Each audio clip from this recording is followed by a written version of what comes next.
There we go. Wow. I'll tell you what, that was a lot of work just to get this webinar started. I hope you people know that we do a lot better job with our investments than we do with our PowerPoints. So, so tonight we're celebrating America's independence, as I talked about, and we're going to talk about creating financial independence, which is something that is super, super important to us. Maria, Jasmine, and myself are going to start up. I'm super, super pleased to have Shirar show up. I'm actually quite shocked. I don't know, how many hours have you traveled in the last while, Shirar? This last 36 hours, maybe I slept 3 hours, 4 hours, something like that. Yeah, But it's been fun. Yeah, you can tell them where you've been too. It's pretty an impressive trip, especially with 3 young children. So it's we'll talk about that too, and the fact that being financially free with real estate allows you to do things with your family, which is a real important part of what we're talking about tonight. So tonight, we're not making any solicitations offers. We are not lawyers, accountants, CPAs, any of those exciting things. So you should always double check everything that we say and check with a financial advisor before you move forward. So tonight we're going to do a little brief about who Massive Capital is in case you're new. We're going to start with an open discussion about creating financial independence. So what I want you to think about is, what does that mean to you, and share it with the group so you can be putting your thinking cap on. And then we're going to go into some breakout sessions. We're going to give you a little bit of homework for the breakout sessions. And then we're going to come back and tell, what did we learn? What was the most important thing that we learned from the breakout session? Tonight only works if you're interactive. Otherwise, you'll listen to me babble or somebody else. So that's what we want to do tonight. So Maria is going to talk a little bit about the Massive team. So I'm sure some of you have seen this. If not, Massive is huge. They are massive. We are a huge team, and we are still growing. And it kind of points to the fact that we're all in this together. We're not all trying to do one part of it, of a syndication, of a deal itself. So this team might seem a little daunting, but the thing I love about it is that everyone is so proficient at their task. And that's why I trust my money with Massive, is because there's so many people who know their part of the deal.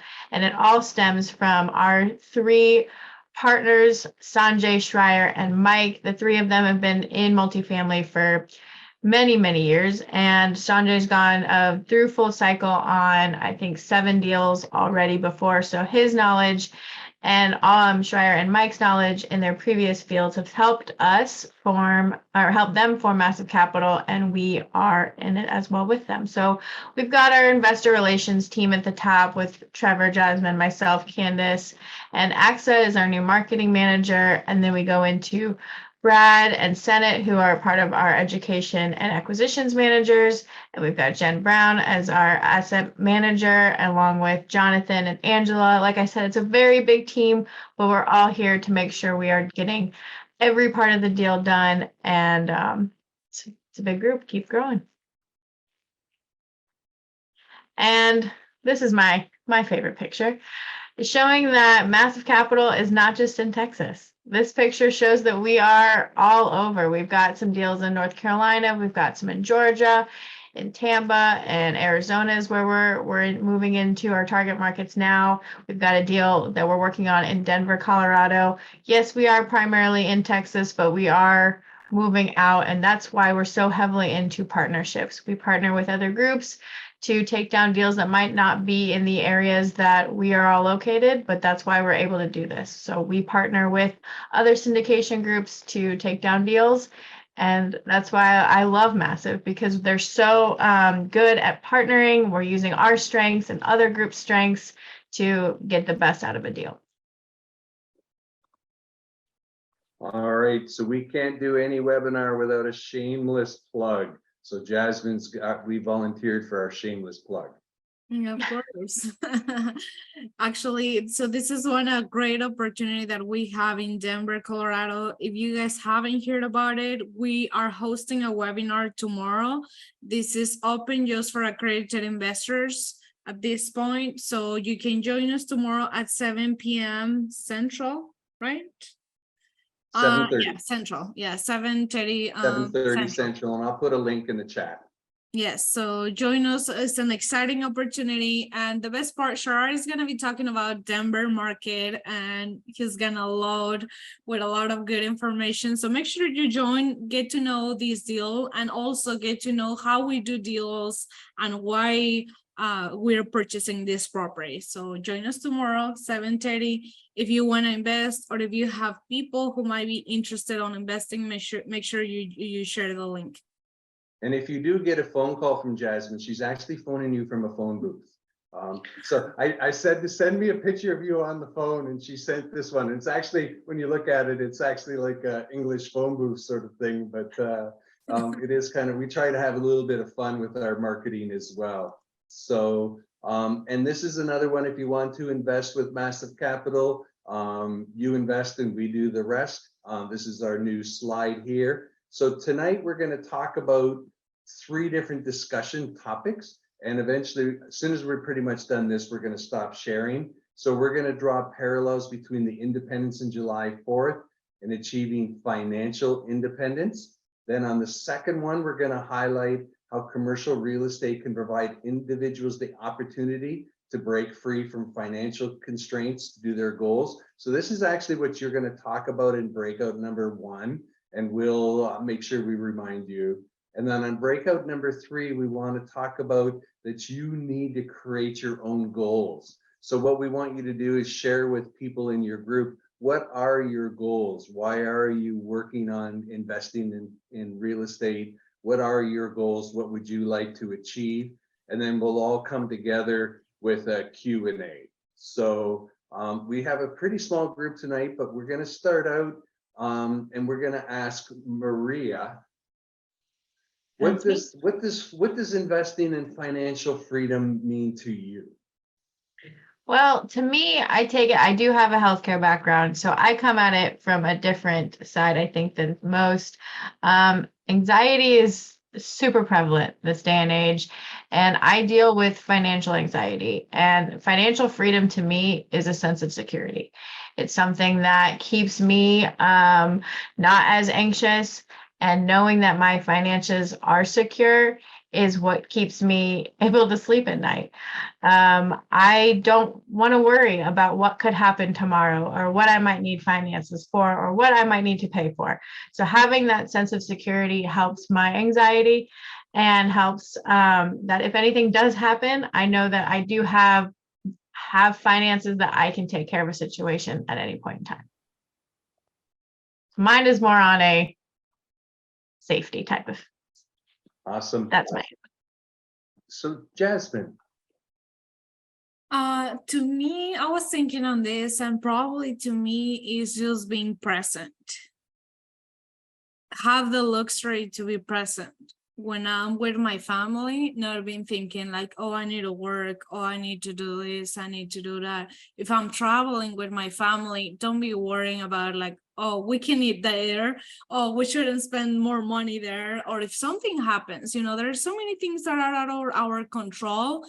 And having peace of mind, that my dad always says, like, money is not gonna give you happiness, but it's gonna take you 1 block away. There are things that are totally out of your control, like illnesses, so many things that can happen. But the fact that you have the peace of mind that money is not gonna be an issue when something happens, it takes off a lot of pressure, stress, and everything. So that's for me, just being present with family, doing the things that I want to do, and enjoy every moment without thinking on something else. Yeah, so for me, it's really different. So I spent a long time doing my corporate career, going around the hamster wheel, trading time for money. I always knew somewhere in the back of my mind that I should be doing something with real estate investing, but, afraid of toilets, tenants, and trash. Then there was the no time, no money. And then I started doing it, and it was like I was in my 50s, and I went, holy mackerel. I've been spending my whole life trading time for money and have not figured out how my money can start to work for me. So I actually switched my focus on really just trying to share that with other people as my mission. So, I created the thing of I'm gonna, started out being 100, and then I listened to Grant Cardone again and made it 1,000, reach financial independence through real estate investing. And it's my goal just totally switched to making sure that people really understand the power of passive investing. In other words, your money working for you, the compound effect of your money, and then that makes you have decisions in life that can be different, right? I got let go during COVID. I spent a whole time, I dedicated my entire life. I thought his color was blue, and they used to always joke Trevor bled blue. Now I still blue, but it's massive blue, so I didn't have to change my blood color. But There you go. it's just very passionate about it, and so it was very interesting, for me to be able to switch, and it's actually now all about sharing that message. And I know that if I can bring people to that and get people doing that, I'm going to get taken care of. So it quite interesting. It started out being all about me, and then I started thinking it's actually about everybody else. And I know from my heart of hearts that I will be taken care of in it. And that's why I'm so excited about it. So Sherrar, I know you're back. You don't look too jet lagged for 36-hour trip, but you can talk a little bit about your trip and then what it means to you. And then I'm going to my next favorite person, Rochelle, because I know she has a good story. And then be thinking who wants to go next, raise your hand. And if you don't raise your hand, I'm going to pick on you. Got it. So I'll give you my trip, and then why we do the way we have done it, and then we can talk about some of the reasons I came to real estate. So it was 28 days, 3 countries. I believe it was about 9 different cities with 4 of us, and we drove, I don't know, a little over 3,500 kilometers across Europe, and we had 2 flat tires and a busted car, and it was fun. It was fun. It was a lot of work. One of the reasons that we were able to do it, that's because we have a team. Real estate is virtual. I work from home. I'm connected on the phone, and work goes up. No issue. I mean, I can get on a phone call, and I'll call Trevor, or call Maria, call Mike, and I'll call Sanjay. I can get the ball rolling, right? I don't have to be physically locked into a location, right? So that's the beauty of it. We do that once a year now. This is our 3rd year like that. And about 3 weeks or so, we go out, all 4 of us. We try to push ourselves to those uncharted territories. And the best thing is all 4 of us looking at 4 of us 24 hours a day. There's nobody else, right? So we get that immersion type feeling, because coming back, if you ask me, I am a classic example of workaholic. I love work. I like pressure. It's just the way I am. I'm not one of those guys 9 to 5. So my family pays the price for it. But the 11 month that I do, the 1 month we get to hang out, right? So that's the balance of it. But for me, life is not balanced. Life is all about choices. That's the choices we made, and this is what we had, right? But this is our 3rd year. We have done it. My wife does a fantastic planning work, like from all the hotels and everything else. We landed in Paris. Then from there, we went to Switzerland. From there, we went to Italy. And we took a pit stop in Istanbul. Then we came back down here today. Kids loved it. We loved it. It's just awesome. And again, I would not be able to do all these things unless I would have worked virtually. That's number 1. Number 2, unless I would have done real estate or something like that, right? So that's the power of freedom, right? It's a delayed gratification. Someone asked me what's the secret of doing this. I was like, hey, hang tight, and I'll bust your knuckle for 3-4 years. Year 4, year 5, when it starts rotating out, and the benefit happens, right? It's a little bit longer game, not a short game. So I'm saying it because I'm in the real estate now. I started 2017 Q4. I think December 2017 was my first check that came from real estate. Since then, it's been like 5 years or so. But it's the friends, It's how much work that we put in, and then a little bit of luck with it, and the market cycle with it. And on to put together, give yourself 3 or 4 years or so, benefits will come. It doesn't happen instantaneously, but it does happen. So that's my story. Again, hey, and then 4th of July, this is so interesting. Last 2 years, my kids traveled to 6 countries. And if I reflect all of those countries, even on our way back today, I don't know how else to say it. It's a gift that we're in the US. Number one is the system supports us to go wherever we want to go. Doesn't matter how much we can throw a fit about the government. Whatever that we get away doing this in the US, we cannot do that in Italy. We cannot do that in France. We cannot do that in Portugal, if you ask me. We just can't. System will hold you back for whatever reason it is. There's structurally bias is there. But that structural bias is very negligible here in the US. So to me, I was like, I tell my kids, look, if you cannot do it here, you're not going to be able to make it anywhere. So, hey, man, just go for it. Anyways, we had a really interesting 4th of July as well. Good reflection, what we have seen. And then, hey, here we are. So, back to you, Trevor. Awesome. So, Rochelle, I'm calling on you next year.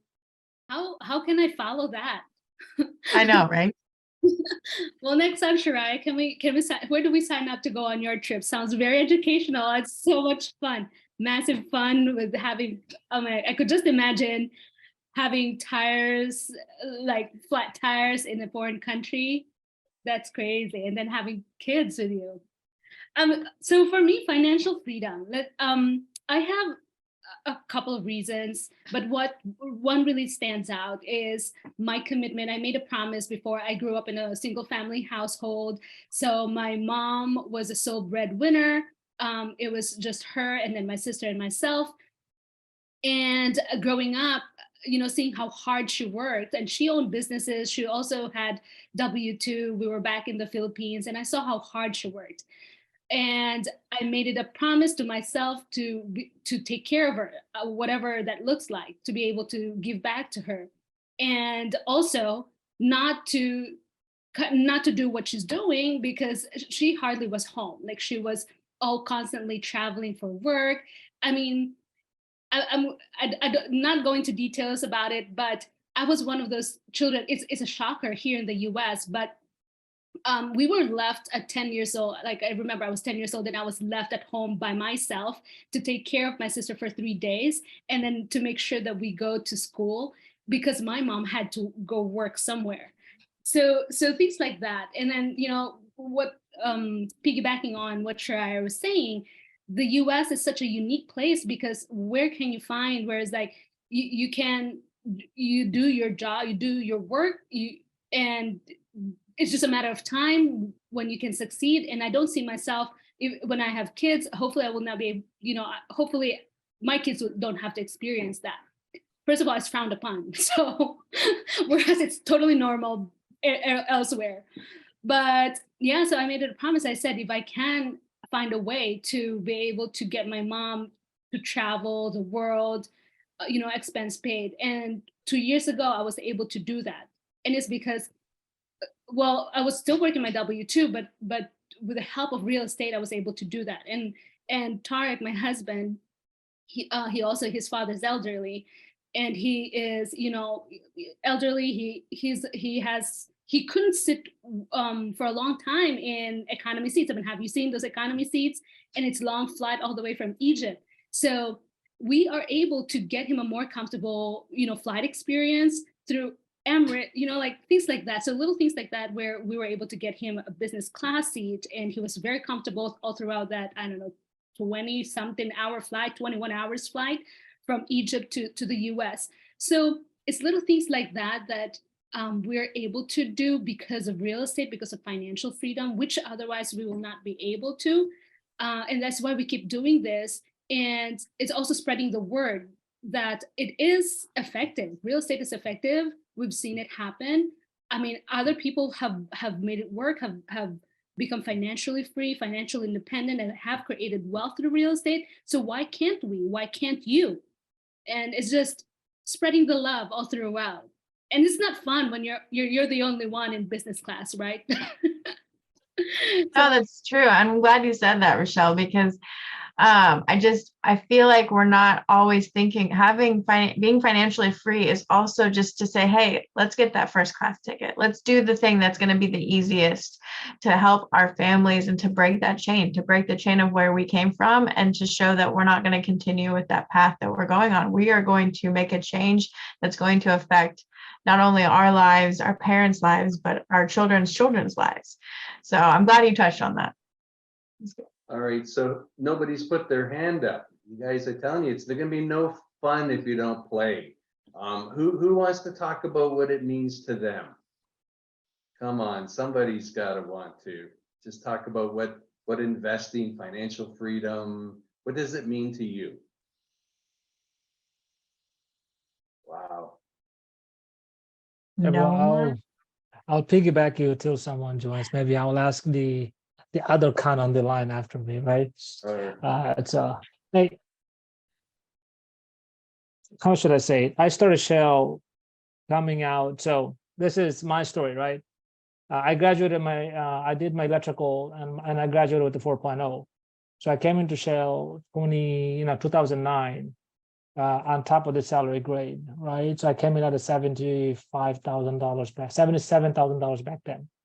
And since then I busted my ass. I'm talking about corporate, like I had a classic promotion every 3 years where every 5 years somebody has to get promotion, right? So because I knew at 40, I want to get to where I want to get to, because after 40, you're more or less there, right? Within the corporate world, unless you work for a small organization, right? So like a clockwise, I started Shell at 28 and I went boom, boom, boom, boom.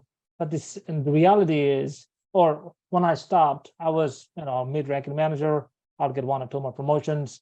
But then, the aha moment was I barely doubled my salary in the course of 16 years of working with them, right? That's like a thing. You started 7, no, but no, not double. I mean, almost 2.5 times, right? So it was like, it's after 14, 16 years. Then you look back, and a friend of mine's kid got a job at Google. She makes close to what I'm making. I was like, what the hell, right? And it's just, sorry, I mean, what the hell? Like, what is the work, right? So to me, that was my, and then another second point was I never took, on average at Shell, last 6 years that I worked, except the last 2 years that I worked, I mean, from my MBA 2013 till 2019, I worked about 2,700 hours a year. Typical job is about 2,000, right? Every 3 years, I work 5 years worth of work. So anyways, when you look back and you say, hey, I am where I'm at, I want to get 2 more promotion, and then I went to 3 cycles and I got the job. But what is it? Because I mean, at the end of the day, we love our thing, but I'm just a guy, just a salaried position. If the market shrinks, if I'd be a manager, I would fire myself anyways, right? So what was that? I didn't have any flexibility. That inflexibility was the biggest thing.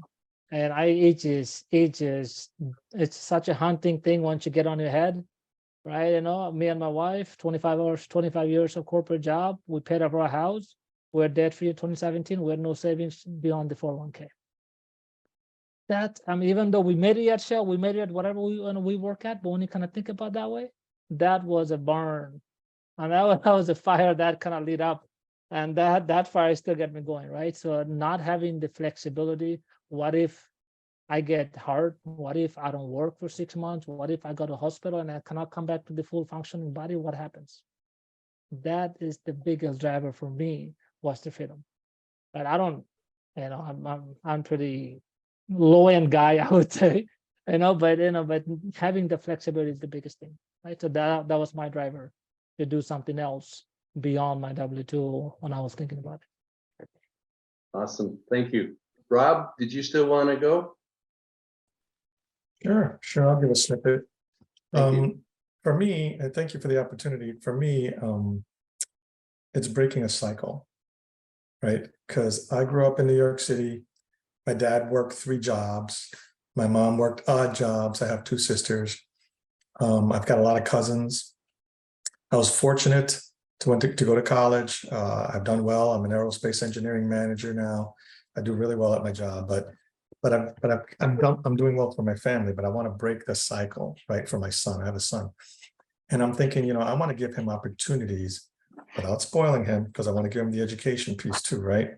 I want to give him opportunities that I didn't have to be successful in ways and be able to help others in ways that I couldn't, right?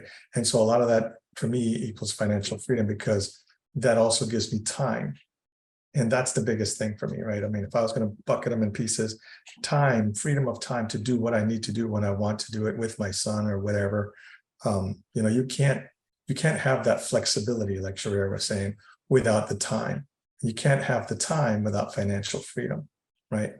And so to me, that's the biggest driver, is to get the time to have that freedom to do the things I need to do to break the cycle, so that, you know, maybe perhaps if my son receives the education that I'm trying to give him personally, as well as in the schooling, of a different way to succeed in life other than a W-2, that would be awesome.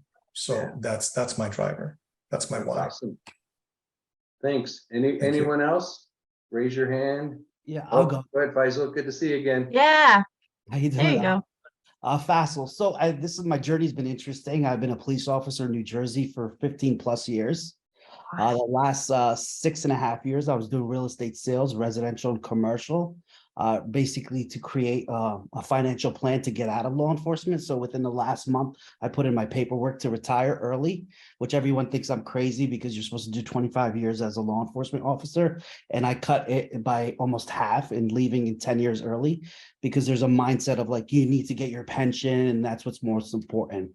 So for me, that's the one step that created financial freedom. But I have very true clarity of my why is. My why of what I do really specifically is, one, my mom was a single mom to support her, which I do already, and more. I love to travel. I was just in Scotland, Ireland, London, and Amsterdam. So I have a list that I need to conquer. And the third thing, which is probably most dear to my heart, is I'm originally from Pakistan. I haven't been there in many years, but I know what my life could have been if I stayed over there. So I actually am in the process of working with different nonprofits to build schools for orphans. So those are like probably my three major reasons of my why to create financial freedom. And I think the last thing, which everyone probably feels is right, like, you know, working a W-2 is really like, doesn't pay well. You have to stress and you're pretty much kind of working for someone else, and you're not making the money you're supposed to, right? Because there's no tax breaks in that. So I truly starting to taste the freedom now, and actually tastes pretty good. So that's kind of my story. Thank you. That's awesome. Well, thank you for your service. I'm pretty sure you've given Vlad a ticket on his motorcycle. He's also in New Jersey, so. Yeah, I'm sure I have. I actually work in an urban city, unless he was buying. I'm just being funny. So, but you definitely need to connect with Vlad. He's up in New Jersey. It's a great, he's a great guy for you to connect with, and he's also on a very similar journey. Anyone else before we go to the first breakout room? Oh, there's Vlad. So you came in a little bit late, Vlad. We're talking about what does financial freedom mean to us. So if you could share, and then we'll go to the next breakout room, and you can introduce yourself to your fellow New Jerseyan. Oh yeah, sure. You know what, for me, it's really to do what I want at when I want. It's like Rob said. It's really the freedom of time, stuff that you cannot get back, right? I mean, my kids are 5 and 7. They'll be 5 and 7, and that's it. Tomorrow, they're older, all these missed opportunities. And I'm looking at others in this space that are just like, oh yeah, I left for 2 months. I was speaking with this guy, Vinny. He's been syndicating for, I don't know, 15 years already. And he's like, without a computer, without a cell phone, left to travel around Europe for 3 months, came back. His business is running just as good. And I'm like, and people know him. His middle name or nickname is Smile. He always smiles. And he came to this country with $7 in his pocket, and now he lives in a mansion in California. So if he can do it, anyone can, if you just grind hard enough. And that's what I want to do. I just want to leave for 2 months and just hang out, travel, enjoy my life. And that's what we're here to do. So yeah, absolutely. Awesome. Thank you, everybody. So we're going to go to a breakout room now. And so just a reminder, the topic is how how is investing in commercial real estate providing you to break free and financial and achieve your goals? So a little more intimate. Hopefully, all you shy people will actually talk, because I hate to be in a group where everybody just has their screensaver on and doesn't say anything. So we're going to do our first quick breakout room, and again, spend about 15-30 seconds telling the group who you are and then discussing what it means. And then when we come back, we're going to ask you what was something you learned that either surprised you or impressed you, or whatever it is. And technically, Jasmine's going to do the breakout rooms because we know we can't trust me. All right. I think we are going now.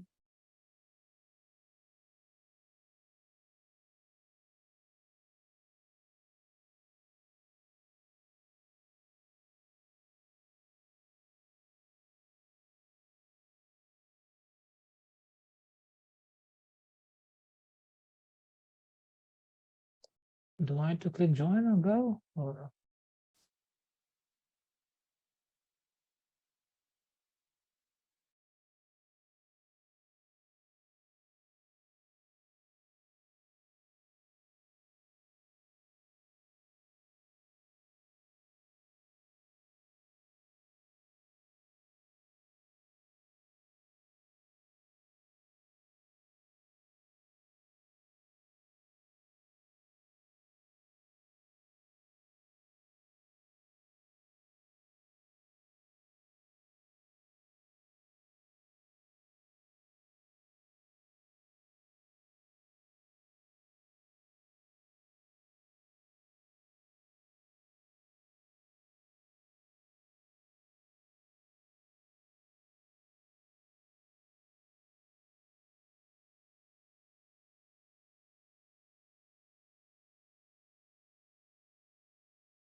How was that? That was good. That was fun. That was So- enough time? Did anybody have any big aha moments? Yeah, please Well, share with me. 'Cause I want to give some credit to Andrew, who is getting started in real estate and taking those steps and so close to doing his first GP deal. So I am so proud of you, Andrew. I mean, we were talking about, how it's changed our lives, and you are taking those first steps towards financial freedom, and that should be celebrated. So I'm so proud. I'm glad you got to share that. Well, thank you. I appreciate your encouragement. And kind of like Vlad was saying, and I think you might have said that as well, like you're one of the only people, or you feel like in your neighborhood, that talks about investing, and sometimes it can be a lonely journey, or you feel like, when you're in those spaces where people can't really relate to what you're learning about and what's got you excited. So I just think it's really important, and I really appreciate the massive community and you guys doing these streams, because it just helps tremendously to be around like-minded people to help, keep you motivated and give you that energy to keep going. But thank you so much. I appreciate it. Awesome. Anyone else? So we're gonna pop in the next room soon, just so we respect your time, but I don't want to have anybody had any big aha moment. My group, everybody knew Vlad, so it was like, and they didn't know me, which is interesting. Well, they knew What? of me, but yeah, Damn, Trevor, you're slacking off, buddy. Come I on now. guess so. You're Yeah, so slacking I off. made a goal, for those of you that don't know, about a year and a half ago, I listened to Grant Cardone about omnipresence, and I was everywhere. And the first time I knew it was working, I was at the elevator going to my first Jake and Gino conference, and some guy looks at me and he goes, "You're Kay Trevor, can I get a selfie with you?" And I thought, man, I'm a celebrity. It's kind of funny, but I do work hard to try to connect with as many people as possible.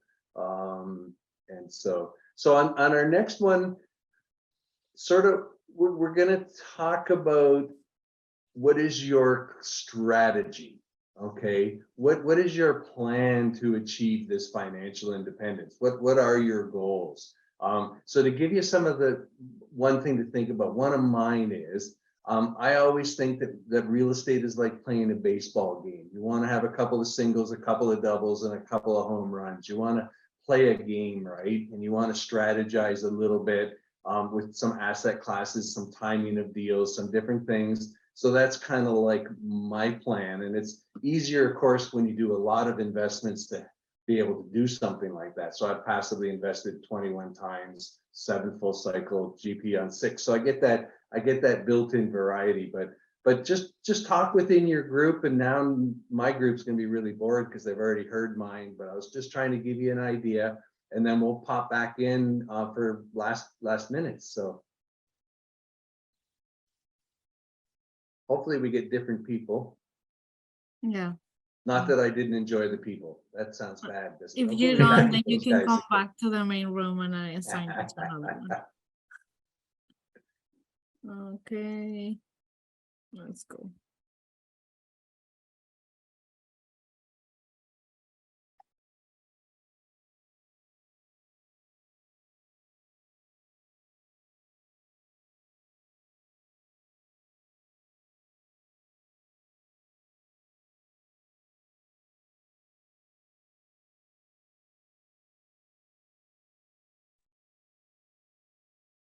Hey, Jasmine, what happened? I was in a room and then I got pulled back.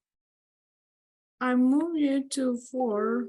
Or you didn't get the invite?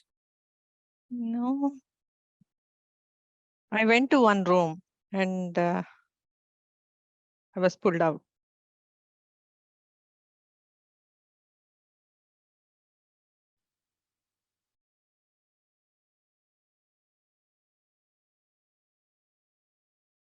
Okay, Shantru.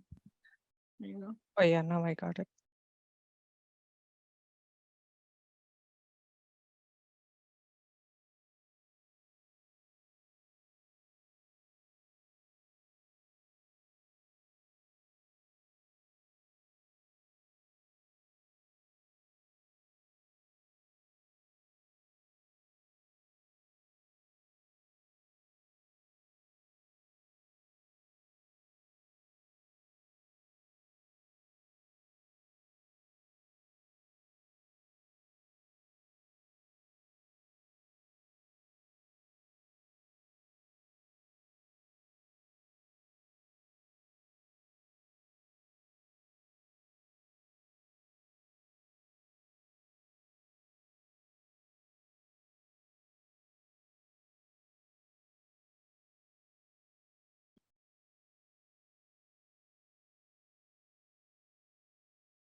Hey, Joseph.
Oh, see, I ended my room early because I thought that meant we were supposed to leave.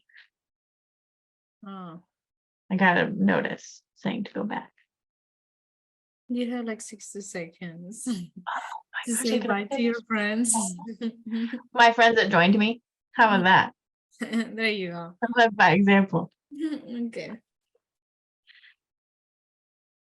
Yeah. good. Oh, I was like, oh yeah, we have time. And it was like, oh, it's 6:58. I was like, okay, I think it's time for us to wrap up everything. yeah, Yeah, that's right. good. They're coming. But can better. Mm-hmm. Mm-hmm. So I think if I played my music, would have been everybody been a little more awake. I was really gonna play my music and then we chickened out at the last minute. So We chickened out at the last minute. I chickened out. There we go. Tonight it's not Trevor's night. He's been digging a hole one after another one. I know. Wait till he sees what I have as our exit song. Got it. Got it. It's I'll not play bad. the exit song. Hey, what was There the you go. strategy? Yeah, I mean, within our group, we had a pretty cool, quick conversation. And then it was really awesome to know how Jeff coming out and he's thinking about his thing. And Craig, I think I gotta give him the hats off to that one. He really liquidated his assets at a good time, if you ask me. So and now he's in a good spot to reinvest all those funds. So it is a cool strategy for almost, from both of them, and also Tracy as she's looking into market research, right?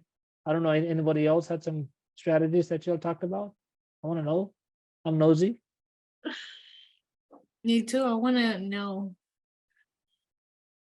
Well, Carrie and I were the only ones in the room, so we really got to know each other. I love her strategy. She in Senate, she shared with me that their strategy is to have their investors invest with them repeatedly. So it's not about having a wide reach, but having a deep connection with their investors. As you all know, my mission is 100,000 nurses and healthcare professionals, so that's wide. But then, hey, if I can make deep connection with each one of them, that would be amazing. I'm the person with the most friends in this room next time. I love it. I love your goal. That one makes me smile every time you say it. We really talked about the focus of education and how it's really important to make sure you're continuing to educate yourself before or while even being a GP. So that was our topic. We talked a lot about networking in our group, and I actually invited the gentleman in the group I'm going to a Quest event up in Dallas, and so we're going to connect with that. And then there's another event later on that week. So I find going to events, I meet a lot of people. No, that's pretty cool. I didn't get a chance of sharing my strategy, at least we've shared the massives a little bit more, right? Yes, please share. So personally, Yeah. I've been through three down cycles, all of them for oil and gas. 2013, then 17, then 2021. And 2013 was the worst one that I've seen. And my line manager was the CFO of Shell right now, Sinead. So we took a company, at least a part of the upstream business, that was our book value was about $13 billion, but we paid about $21 billion. So it's upside down business, right? And she took that upside down business and into a profitable business in about 3.5, 4 years or so. So one of what we say is that, in general, it jibes when the market goes down. The people with the deeper balance sheets, they will stick around. So if you don't have balance sheets, if you are not lendable, when the lending goes away for everybody else, we must be lendable. That's one. Second thing, the team who are lendable from those teams, whoever has liquidity, they're gonna get ahead. And the third thing is you build your team on a down cycle. So when the up cycle happens, you're the one standing to realize the benefits. So we took that at a very similar fashion here. Sanjay and I, we are macro guys. We tend to look ahead and about 3 years out, 5 years out, and then we make an assumption. Then based on that, we do the assumptions, right? So on a Q1, we knew the market was gonna go somewhere. Exactly where, we didn't know. So we started buying full recourse fixed debt. And then Q2, we went after the balance sheets. That means we put some team together around us so that we can have a deep pocket. If we want to go to the bank, it helps us, right? And then last year, Q4, we started building the investor relations team. So we laid out all the process. And now what we do understand, the last thing that we're plugging in is that in our toolkit, we just cannot be on a one show. If I have only one way of doing business, then I'm not going to be able to survive. That means multifamily is going to have good days and bad days. But when multifamily goes down, Maybe office will be better.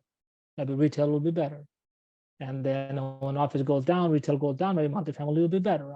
We don't know what it is. So that's that. And then, but if you think about within the buying everything and look at the growth path, one of the toughest skill that you can build within the real estate, at least the commercial, is the development. So we are very keen about the development skill. Development means not that I go hire Humphreys. We tried to do that. Or I know the civil guy who can do the design, not that, something in-house, right? So that's where we are executing last 4 or 5 months or so. We made so many offers to so many different companies, not even funny, right? Anytime we see a CPA, can I buy 20% of your business? Anytime you see attorney, can I buy 30% of a title company? Anytime we say, I know, so we're in that mode. So that's the last plug of it, that, hey, as the market goes south, we're adding flexibility within our buying cycle because we are after the margin. I don't care what color of the brick looks like. I don't care what state do I buy in. Our job is to create margin for our dollar, which is why we went to 6 markets simultaneously, right? Where nobody can find deals. Hey, I get kicked out from Houston, fine, I go Denver. I go punched out from Denver, fine, I go Dallas, right? That's the way we have more flexibility. So that's been our strategy, which is allow flexibility wherever we can, and create some kind of a differentiating factor at whatever that we do. And those differentiating factor is based on the true skill set, not just a show and tell, right? It's a skill set. So that's where you see the team. We kind of spend time to building the team. Now we're adding in a new construction side within our team. And then you will see we're going to be adding much more flexibility to buy apartments, office, industrial space, and that kind of stuff. So more news to come on that one. But again, my point is differentiating factor against everybody else, and then having a true skill set that we can build up on. That's what it is. I believe everybody has something special, and we just need to play with our special, whatever the specialty is. We need to lead in with that. And then that's the way it should be. Rob got his technical expertise, and Rasuli got your network with the NARS, right? Maria got his background, Jasmine got hers, I got mine, Craig got his. But lead in with the strength has been in our strategy all the time so far. So half of the time, more than half of the time it worked out. One third of the time maybe not, but we're happy. We are net. It's working out. So that's been the thing. It's the teamwork. Yeah, I'm glad you mentioned that teamwork, because if there's ever anyone on this call, I know we talked about it on some of the breakout rooms that I was in, is that education is so important. We do have an education program that's a path called Path to GP. If that's something you want to think about, if we can help you in any way, or maybe see if it's the right thing, the right fit for you, book a call with us. I put the massive.capital/access. I think that might be the right one, Jasmine. It has all of our information and how you can book a call if you want to submit a deal, if you want to do all those things, if you want to make sure you're connected on all these calls. So that would be my first step. If any of you have any questions, we'd love to connect further with you. It's always awesome to hear Schreier talk about what he wants to do and kind of the next steps. It's always good to hear all that. You want to just sit and listen to him. Wednesdays are usually when I get to do a lot of learning from him. Awesome. And I did put a link in the chat earlier for Brad does an underwriting call for those that like to learn about the analytics side of the business. I'm the emotional side. I'll let the other guys be the analytical side.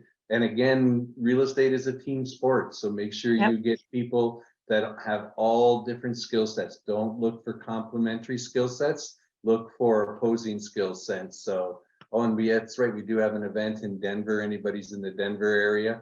And I did also pop in our webinars tomorrow night for Cottonwood, which is just a Denver suburb. It's an interesting property. Awesome. If anybody wants to know how to underwrite the market, you want to be there at least for 30 minutes. Yeah. It's underwriting the market. Please. Yes, please. Okay. But before you go there, I have a question to ask you, Surya. Okay. I remember that you guys looking for the partnership. And let's say we bring the deal to you, then you ask you to be the KP and the GP. And I remember you guys said that you will be in control, you'll be active role in the deal. You would like to control the deal. What does it mean by control for your side? Got it. Good So question. let me give you a broad way, right? It's we look at something, we look at everything from the technical perspective. In other way, so think about, we're going to buy a company, we're going to run the company for 5 years, and our job is to fix up the ops, increase the profitability, and we sell it after 5 years. That's first. Second thing is that LPs are hiring the GP team for 5 years. So GP team must be able to say, I have been there, done that. And then the third thing is, within the GP team, there's going to be a core person of it who will be responsible for day-to-day activity that's going to lead into the strategy that we have, right? Whatever the plan was, and a plan was for 5 years, somebody's going to deliver. Just like work, we're signing a 5 years contract. Yeah. Within the work, we got somebody knocks it out, the top 20%, somebody on average, and somebody fails. In That's our for particular sure. case, Yeah. what happens when someone fails? What do you Mhm. do? And I don't want, we don't get into the day-to-day. We set the boundaries, and whoever runs the operation, they're gonna deliver, within the boundaries. And if the boundary gets broken, then you can taper it in. That's not for the macro reason, for the individual reason. Then we'll come in and pick up the project. That's what we talked about the control. So we don't want to get into the business. So most of our JV partnership, almost all of our JV partnership, where we built the business plan around a very strong asset manager. And then the asset manager knew that we are coming together for 5 years. It's a contract to deliver the business plan. Both party knows my job is not to be the asset manager for the particular thing, but if we have to, then it's a worst case scenario. We're coming to save the deal because only one team that we are loyal to is the LPs. And that's Okay. everybody else is just a business, right? So our LPs are the one team of people we're extremely loyal to. The rest, hey, we'll fight all day long, no big deal, but let's go deliver the project. So that's what we meant to control. So don't get, and that's the way it should be, right? If I'm a GP, I get a portion of the ownership, but for what? To deliver the business plan. What happens after 1 year, for whatever family reason, I go out of the business? Somebody else has to come in and run that shop for 4 years and deliver the project. No. So what happens to that person who's going to do that shop? Who's going to get paid? So that's what we say. Control means that higher level control, not the day-to-day operation. Day-to-day operation control. So the question is asking, let's say the day-to-day control. So we bring in the deal partner. You asking the massive capital come in as a GP and a KP, and then you, but as a newbie, maybe we want your guidance in our day-to-day operation because nobody want to fail the business and fail the investor. You understand? So the question is that, of course, when we bring the deal to you, we also discuss with you that is our strategy, maybe call to 3 to 5 year, refi 3 year and sales 5 years. But day-to-day operation, maybe we might have the guidance for massive capital. Is that something you guys will be provided guidance or So what? yes. Because we don't want someone just like KB and then just sit and the name on there and then we run ourselves. For sure that, I mean, it won't be fair, but it will be very challenging. So we want someone to really very experienced. 100%. So we'll support it 100%. Now, I'll give you a little anecdotal thought process, right? We believe that everybody should invest in multifamily. At the same time, not everybody should be running properties. It's just not everybody can be CEO. I'm sorry, right? So what we do is that whenever we partner, we go for a job interview. When they interview us, we interview them, right? And the question that we're trying to ask, I'm yet to see a GP who is doing only one deal. They do 2, 3, 4, 5, and we all got 24 hours. So the first question we ask, what's your time commitment? If someone gets shot at your property at 10 o'clock at night, you got to show up at 5 o'clock in the morning next day. It doesn't matter to family and a job and everything. You got to show up. There's a fire. There's a thunderstorm. Can you show up? How many assets that you have on your hand? Is that the first deal or is that deal number 3 you're working on? Is that plus a W-2? Then how many hours in a week can you commit to it? Right? Asset management is active operations. So we go through those processes, then we figure out whether that person is a good fit for the deal or not. Because we don't want any help. We want commitment, it's a job, and it becomes a full-time job pretty quick. If you got more than 3 assets, it is a full-time job for anybody who wants to be GP, right? And a 3-4 assets, you're an asset manager, you're running $50 million shop, and it's a lot of work. So we go through that process. Then we also, sometimes we have a good chunk of our GP partners, they're not full-time real estate, but within their team, they have a full-time allocated for the real estate. And so we understand what the time allocation looks like. Then we build a business plan around it. And so we support it. So all the deals that we have done, we went through the same process now. So we have a good understanding, which way to kind of go for it. So what we have seen most of the time, that we say no to a deal is not for the deal mostly, it's for the availability of the time commitment from the other partners into this deal. That's what it plays on. Okay, makes sense. It's a little bit more corporate-y. It's not emotional things, right? It's a big commitment. We are taking a lot of people's hard-earned money, right? Yeah, to me, I find this one is a business. It's your business. It's like you work in the corporate world as though, but it's just your business. Yeah. So you have to be 100% committed, or sometimes more than what you work for the corporate world. You understand? So a lot of the time, I find people had a lot of excuse. They had no time. I said, come on, I don't care whether it's a public holiday. You have to do. That's all. Yeah. And let's push the envelope, right? Let's say I am a 25 years old kid. I just graduated from the college. I did some 3-4 years of experience. I'm up and coming. I get it. And now the problem is, let's say I'm willing to leave my job to be a full-time asset manager, and I go to you, Tracy, you say, Sharar, there we go. That's a $20 million asset, and you go run it. Now, issue that we see is that the cost of making mistakes. If you think about it, if whenever we flip a house, 200 grand worth of house, I make a mistake, how much am I going to lose? 5 grand. If that's a $5 million deal, every mistake I make, 10 grand, 20 grand. It's a $20 million deal, every mistake I make, 100 grand, 200 grand, 300 grand. The cost of mistakes goes up. So number one, you got to have the availability. Number two, you got to have the experience. If it's not, we'll bring you down. We'll bring the partner down to a lower ticket items at a $3, $4, $5 million asset to get that team started.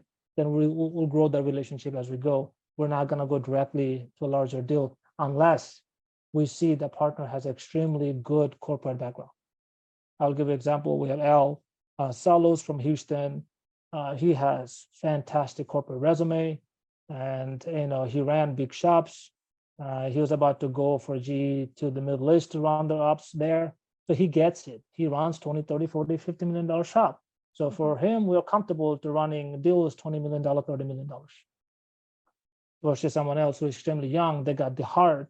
And we know, given the time, that person will go kick ass, but we're just not comfortable to give them a $20 million deal and to go run the shop, right? We're extremely comfortable giving $5 million. And that's the way it works. So I would say Ryan Tennell, he's doing fantastic. First deal I deal with him last year, it was $3 million. Next deal he did another $2 million. Third deal he did $11 million. Right now he's doing bigger. And he's a good guy, and he's a very extremely sharp guy. But at the very beginning, he didn't have the experience, right? And we don't know how does the food taste like unless you take a bite. That's the thing. So you help him to build the foundation strong. And so once your foundation is strong, so slowly, you grow slowly and steadily. That is, I believe. Yes, what's the definition of foundation, right? Yeah. So my definition of foundation is you got to own an asset for at least 12 months, ideally 24 months. Unless somebody goes through a cycle of 24 months or so, you don't know what to do when the insurance goes up or tax goes up or there's a fire, there's a thunder, there's a call, all that kind of stuff.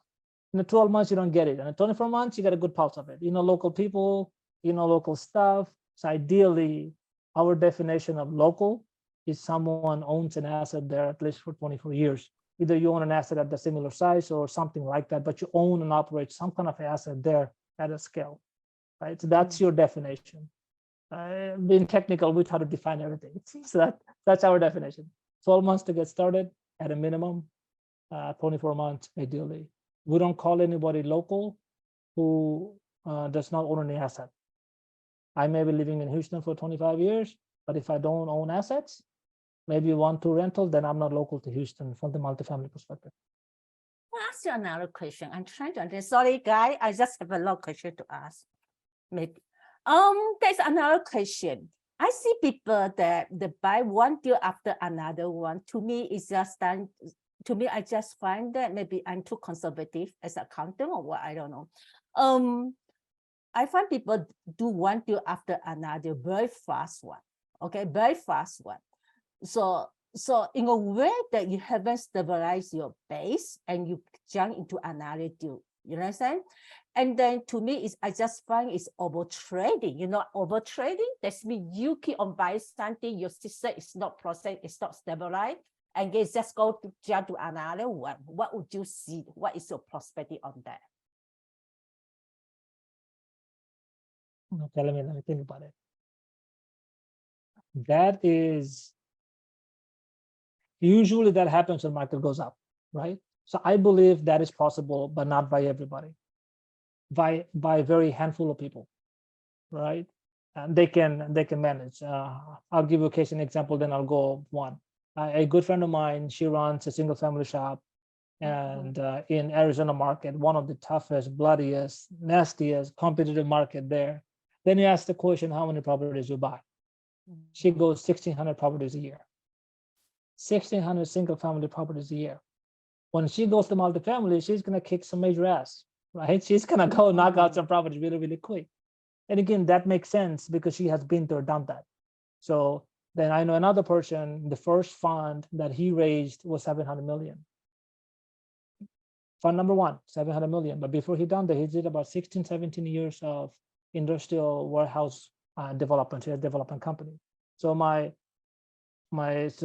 reaction to a question is, I don't have a reaction. It depends on the background of the individual. If the background individual has some kind of a exponential growth, they have been there, done that, then absolutely, there's another machine, they're coming here knocking it out. But if that person is a mediocre employee to a job somewhere else and they come in and keep buying it, unless they have a free source of money or something crazy, I don't have a good fit for it.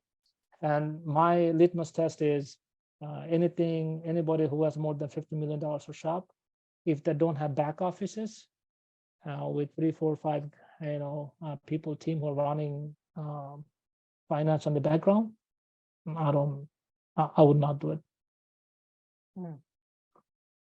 That's my.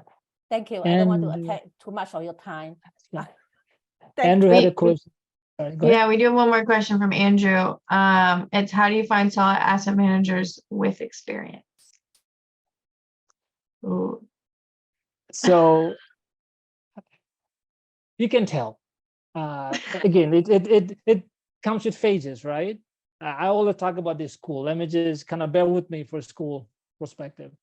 When you go interview, we don't know anything about anything, but when you go, I try to understand someone, how good they are. First thing you do, look at the GPA, right?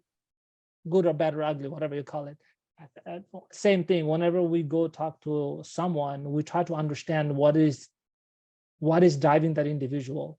So it takes 2, 4, 3, and 2, 3, 4 conversations, and you kind of sort of get a vibe for it.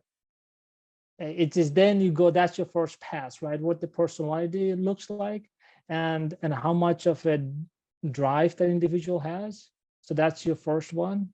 And the second one is the time commitment. Between the drive and the time commitment, you kind of sort of know where they're at if they're young, right? And you want to give them chances, because I was given a chance by somebody and everybody else, gave us one extra hand, or here we go.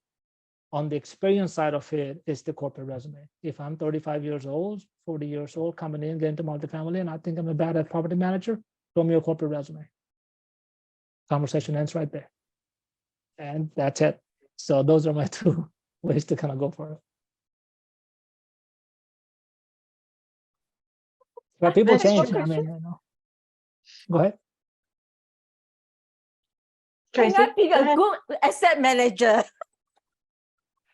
I mean, look, asset manager is not that complicated. It is very simple. As long as we put in the See, time. because you say you for the compensation, we can tell whether the person can be a good asset manager. So I ask you a question: can I be a good asset manager? I mean, if I just look at you, Tracy, you have been joining all the calls, you've been underwriting it, you're doing the right things, you're walking the right path, and then can you be the asset manager? Will be okay. Let's take a look at it. Let's take a look at it. What do you have? What kind of a P&L responsibility you had up until now, on a non-multifamily perspective, and then if it is not, then okay, that's fine. We'll create a scenario with the $3, $4, $5 million asset, we'll run it, right? And I mean, something has to be checking out somewhere, and you just can't. I just cannot be a COO running an asset of a $10 million company off the bat. It just can't. And a $10 million asset is different than a $50 million asset. And the amount of weight you got to have to go talk to a lender on a $50 million deal is dramatically different than a $3 million deal. It's just different. They're gonna push you around, they're gonna bully you around if you don't push them back a certain way, right? So that's what it's. I believe people who have time and the willingness to learn and do it, they should be able to do it. Definitely. I agree. I think if you're a GP on a deal, ask questions. Or if you're an LP, you can always ask questions. And maybe seeing if you can talk to the asset manager, seeing if you can grow yourself as becoming a better asset manager. I mean, we don't get to where we are by reading a book. You really have to understand it. Books can help, but you have to experience it. And look, get started, get into an asset management, whatever the way it is, right? I mean, work for free if you have to. I did. Yep. Everybody else does. I mean, get in it, skin your knees, take the bite. See what does it taste like? My good friend, my dear good friend, who got me in the commercial multifamily. After our first deal, he said, no for asset manager. He was done with it. So it happens. It just happens to everybody. Yeah, right? That's true. It's true. It's mostly just, I don't want to say trial and error, but it's just kind of putting yourself in those situations. We're all on this call. That's great. That's the first step. Like Shreya was saying, like the step is the learning, is the education. But even as an LP, asking questions, or as a GP as well. If you want to learn more, be a better part of the deal that maybe you don't know, ask questions. Work for free. I asked a lot of questions. Now I had to ask Shreya again. Shreya, just you said that you are going to teach us how to underwrite it, how to do the market research or study. Would you want to go ahead now, or do you have time, or you want to rest? But Tracy, I love it. I love it that you're asking those questions because it's true. I have a lot of questions sometimes, even couple of words. I said, what's that one? What don't this one? That is me. Yeah. Sorry about that. No, it's okay, because you were really taking your financial independence into your hands, and you want to make sure that you know all of these sides, and that is commendable. I'm really happy that you're asking those questions. I mean, if Shreya has time, we'll see how many he can answer. If not, we'll keep asking. Because the market question, who want to learn market research and the study? Yeah, the market research is gonna be tomorrow for Cottonwood, so you may want to join that one, and then after, because he's gonna cover a lot tomorrow, at least for the first 30 minutes. Yeah, come tomorrow, and after that, I'm pretty sure you're gonna have more questions, and then Shreya is gonna be fresh. I also want to ask Shreya another question. Shreya, did you do something to your hair? My hair? Yeah, I think your hair grows, isn't it? Before that, I remember it's bald. You're right. I'm very observant. No, hold on. That's it. That's perfectly fine. So I'll have fun with it. So I'm 42, and what I said when I was turning 30, I said I'll give myself a gift. And at 40, I said I'd give myself a gift. So when I turned 30, I said, what gift do I give myself? And because as you kind of saw, everybody graduates 21, 22, then you get married, kids, your debt goes up and up and up. At 30, you buy a car, right? So all of my friends bought cars. And I didn't buy the car. I took the money, went to rice. So I joke myself that I bought a rice mobile, right? something I can write for the rest of my life, right? So that's, I spent 100 grand for my MBA. And then at 40, one thing led to another one. So yes, I was bald and I'm bald. So at 40, so the joke was that if I can do 3 deals in the multifamily, somebody's gonna pay me to do my hair restoration for free. I was like, oh, I'm game, right? So that was at 40. So I'm 42, one thing led to another one. So I went for my niece's wedding in Bangladesh for 2 days. On my way, I was like, let me stop by in Turkey for 3 days anyways, last December. So I knocked out that one really, really quick last December. So it's been 6 months now. I got my hair back. That's it. That's good. You look young. I love it. I love it. Happy. Now we've got a new deal. We've got to get a new goal. So So we better get more deal for him so that he can grow a lot of hair. How many deals would I have to do to get mine? yeah, there you go. Hey, this is between you. Oh, and you figure it you out. had to do 10 deals. Oh, yeah, First, you're you right. had to do 10 deals. Yeah, it's Okay. more like 100 deals to get. 10 deals. After that, you grow and grow. If you don't have stories, you haven't pushed the envelope. So you can use That's that for the true. story, okay? Yeah, Your I hair. love the stories. I went there, I knocked it, I do it. It was funny as hell. I didn't know exactly what to do because all of a sudden, going to from my niece's wedding, it was a short notice, like a 3 weeks notice, and I don't know anybody. I Googled it, and here comes 2 clinics. I did them YouTube, whatever it is, and they said, this is the money. So I go to Turkey, I'm freaking out. I was like, my first time. I took out all the money, put in my cash. I was like, and I want to call a cab, drive by. If you say, if you're looking, I'm not gonna go. You're gonna do your market research on the people who are doing your hair. Oh, I just did the people. I mean, anyways, they sent me a nice hotel. I was like the process love and the it. pictures, everything, but How I'm much is inside that? freaking out. Like I'm like Julia, freaking how much out. is that for the hair restoration? I spent like 4 grand on it. 12 grand? It's not bad. Not That's too a big expensive. deal. That's I love it. Hold on. Really want to hear? I took my kids to the clinic. I was like, oh, this is where I came down when I went to Turkey. They could not stop laughing. They could not stop laughing. No, you know what? seriously. You had to continue to do more deal because you had to maintain it. So maintenance still another cost, okay? So you cannot stop. Hey, Fazia, so you have to internal do joke. continuous deals because you need So- maintenance. So internal joke. love this. Sanjay's line is, if you stress out too much, you lose your hair, right? My reply to him, I bought it once, I'll buy it again. You can take more stress. So Sanjay and I go back and forth. But anyways, it's all good. Sorry, I just go Okay. very blank. I That's said okay. something look different on Shreya. Oh yeah, I think his hair. Man, you and your questions, Tracy. It's all I good. love it. I love it. All right, this has been a fun session for sure. I love it. I'm a huge fan. Guys, don't cut it out of the recording. I want to hear that again. All right, we're gonna jump onto the Pasadena call. So we have about 2 minutes over. Thank you, everybody. Okay. Thank you, Good night. everyone. Have a great night. Bye. Sorry, Maria. Thanks, Tracy. Thank you guys so much. I'm so thankful you stayed till to the end. And you got the best story of all time by staying. Please get connected with us. We'd love to see you Yes. on all of our calls. And we know we have a really And you good call know, tomorrow that I think you Maria, guys should be on. So if Maria, you we need should have anything, 2 minutes or 10 minutes at the end of the session like this one. Open discussion. yes, I agree. I agree. So hopefully we'll get some more questions tomorrow as well. If you need anything, our links are in the chat. My name is Maria. We've got Jasmine Schreier here. If you need anything, please do not hesitate to call. We are here to help you. We're so thankful that you've taken this step in your journey to financial independence, and we hope you have a great rest of your 4th of July week. Thanks, Maria. Thanks, everybody. Bye.